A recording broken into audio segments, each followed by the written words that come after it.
What's good? All right. So I'm gonna get into how I like to manipulate Bandlab, mess around with Bandlab. First thing, very first thing I do is I find some kind of instrumental from the internet, anywhere on the internet, anywhere. Even if there is no instrumental, there's plenty of artificial intelligence that can wipe the vocals from even a regular song. So I do that too. I don't care. I gotta record how I gotta record. But if you find something on YouTube, like this one right here, I'm about to download this one. And I just open up a new window. And then I go to one of the sites that will convert a YouTube video over to MP3 format. Bam, press convert. This one right here, I trust it. It doesn't download anything extra. I don't know if ad pop-ups come up because I have ad blocker on, but it'll convert the video over to MP3, and then right after that you can click download, and then once I show you guys my download folder, you guys will be like, oh, okay, yeah, you see all this music, I just be downloading all kind of stuff, all kind of instrumentals. Like I gotta get it.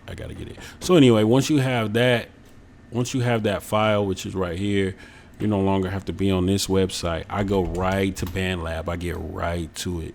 So I jump over to Bandlab. I can click create, but I think I'll show you real quick how to navigate some of this stuff. Now, this isn't on my phone. This is actually on my computer. So it might be a little tad bit different on the phone. But what I like to do is you can click on library. Once you're logged in, you can click on library. But if you just click on your page, I think it'll just take you to the stuff that you've already publicly released and published.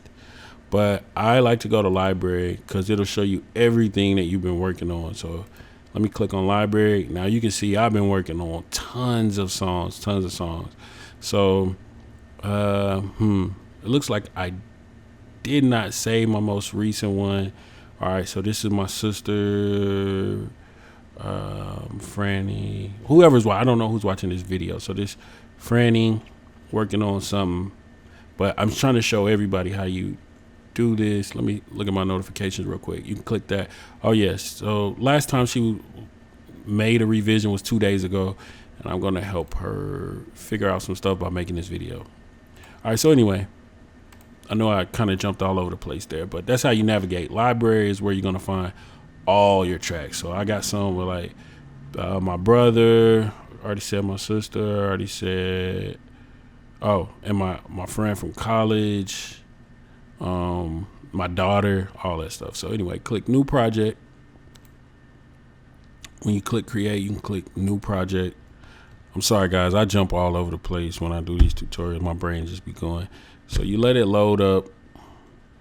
Once it loads up, it's gonna give you some options. You don't have to click any of these options. So I'm just gonna click X. The very first thing I like to put in, I like to drop a file in there, which is the instrumental that I just downloaded. I think you can click on this. If you're like on your phone, you can just click on this. It'll allow you to, upload something from your phone. All right. I don't know how it works with Apple phones because I don't have an iPhone. So I don't know where the files save on the iPhone. So like I'm zooming out of the track. You can zoom in, zoom out. Before you even start recording, if you're on your phone, definitely you might want to take out your headphones, go to tools and do latency test. If you're using your phone, just do latency test. I'm trying to remember. I think you do have to take your headphones out to do latency test. But sometimes I'll do latency tests even when I'm on my computer. When you're on your computer, you might. What I do is I just put my headphones right by the microphone and conduct the latency test. That works when you're on your computer, but when you're on your phone, I think you need to take out your headphones or headbuds or, all that stuff. And Bluetooth ear. What are they called? EarPods or headphones, earbuds, whatever. Bluetooth ones, it's probably not good for using with Bandlab because it's such a delay. But anyway, so once you've done that, you can add a voice track if you want. You can listen to the beat if you want. Oh, another thing is before you record, you want to set up these settings. So you've got the this one. I think this is enable metronome. If it's blue, it's enabled. If it's white, it's disabled. I don't really like to have the metronome on, but when you're recording, sometimes you do need the metronome. So like if I set up this, I don't know what this line is called, but I'm not professional at music. I just do this on my own. But so set this line wherever you want, and then let's say you want to record. Well, we have a voice track, and it's selected because this little color thing is here. If I select this other track, the color thing will be here, but this is the one we want because we want to record on this one. So when I press record, it's gonna start recording right away. I can hear the beat and everything. So you guys probably heard the beat. I think I'm recording my computer audio too, so you guys should be able to hear everything I can hear. But anyway, so it starts recording right away. But if you come up here, like not on the metronome thing, but the little arrow next to it, you can do the count in duration. So you can have it count in. It can be 1 bar or 2 bars, depending on what you want.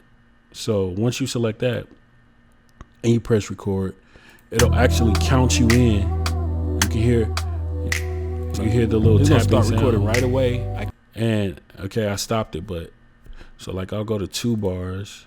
I'm gonna turn off the instrumental by clicking this M, which is mute. I know I'm all over the place, but I can do more focused videos later. I just got to get this one out. So I muted that track. So now I'm going to press record again. You see, it's counting me in. It's not recording yet. Once it passes the dotted line, it's going to start recording right now. It's recording. But as you can see, I made a mistake. That some of you will make. I recorded on the wrong track. I recorded where the instrumental is supposed to be. You can undo that. There's a undo button right here, this back arrow. Or if you're on your computer, you can just press Control Z. Puts everything back. Then again, see, I can tell this is the track selected because of this here. So I just click here and then press record again. It's counting me in. Once it gets past the dotted line, it's going to record. Now I'm recording. I can choose to stop it at any time I want. If you're on your phone, you can just stop it. If you're on your computer, you can press space bar. All right. So then I want to play it back, record. Now I'm recording. I can hear my audio. I can hear how loud or low it was. I can unmute the first track. Go back, select that, and play it again. Now you can hear the actual recording. Now I'm recording. You can hear my voice and the instrumental. As I'm trying to think of some other little tidbits. If you just want to keep like testing the same area, it's this little red thing up here. You see me moving it around this area. You can stretch that out if you want. It'll just keep starting over. So if you're like just playing, I'll show you real quick. I'm going to mute both tracks, but if I just press play, it's going to only play the area in red because this is now this, what is this called? The cycle. It's only going to play that over and over. Now stop it. If I were to record with the cycle on, it's only going to record in that area. And also, you have to press stop when you're done recording, or it's just going to keep recording over it. But each time that it records over it, you see the number will change. So you can listen to the different ways that you've, the different versions of this track that you've made. So I press stop. So you can see there's a number 3. If I click on that number 3, it says take 1, take 2, take 3. I can hear each version. Usually when I have cycle on, most of the time I turn off my count in duration. So anyway, that's just some quick tips. Another quick tip, let me see. You can change how your voice sounds. So let me turn cycle off and just flat out recording. I'm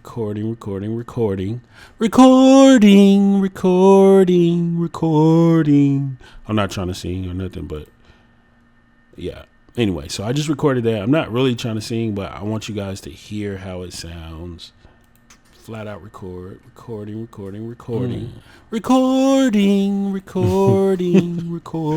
I sound so stupid. But all right, let me move the line right there. Actually, I will cycle through this so I can keep hearing it over and over.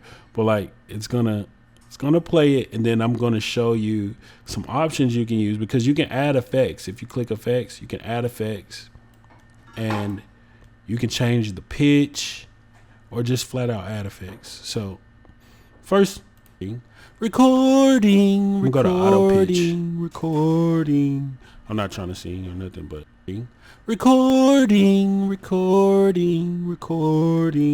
You can choose what note or I think what key you want the voice. Hold on, I'm not trying to sing or nothing, but you can choose what key you want the voice to be in. So like I'll choose this one. Recording. I'm not trying to sing or nothing, but recording. It's basically auto tune. It says auto pitch, but it's basically auto tune. You can figure out which one is best for you. You can turn down the effect of it. Another thing that you can do while you're doing that is if you click on monitoring while you're recording live, you can actually hear what it's sounding like while you're recording live. So you get that I don't know what it's called, but you can hear it like back in your own headphones of what it's actually going to sound like.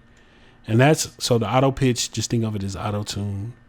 Then you have actual effects that you can use. You can create effects, stuff like that. Like let's just listen to one. So we'll choose fourth wall. Recording. I'm not trying to sing or nothing, but recording. I'm not trying to sing or nothing, but recording. So there's different effects you can use, and you can even create effects. You can add an effect if you guys know how to use all this stuff. You can add stuff like that. I think I'm going to stop here because it's getting crazy with how much stuff I'm going over, but I'm going to stop here. Again, I'm not a pro. I just use some of this on my own, but I think this is good. I guess I can do another tip real quick. Another tip is like, you don't have to create a million tracks. just record. Like, let's go ahead and record. We're going to turn cycle off. Let's record.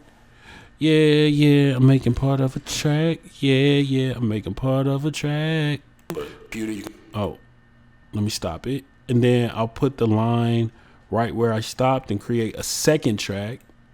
And then I'll go down there to the second track, make sure the second track is selected. Then I'll record from there, but with the count in turned on so I can know where to go. Yeah, I'm making part of a track. Okay, I'm continuing that track, but I'm not on the same track, but I'm continuing where I was without going back. Something like that. All right, there we go. All right, so we'll turn off like all the effects on this voice thing. We're going to turn off auto pitch or auto tune, auto pitch, whatever. Then effects, if you want to turn them off, just go to where it says recommended. Scroll up, click none. You're good. So now both tracks have no effects.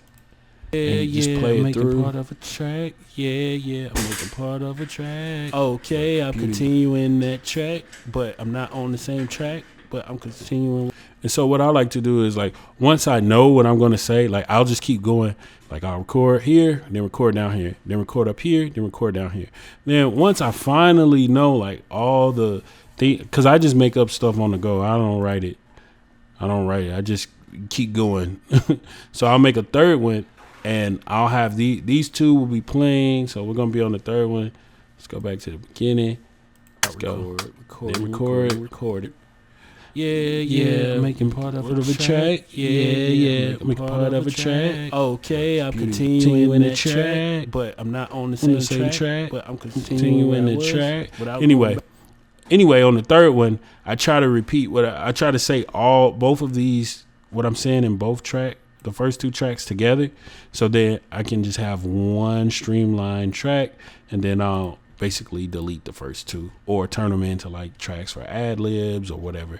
And you can move tracks around by just clicking it and dragging it, stuff like that. I think that's enough. This is 15 minutes. All right, I'm gone.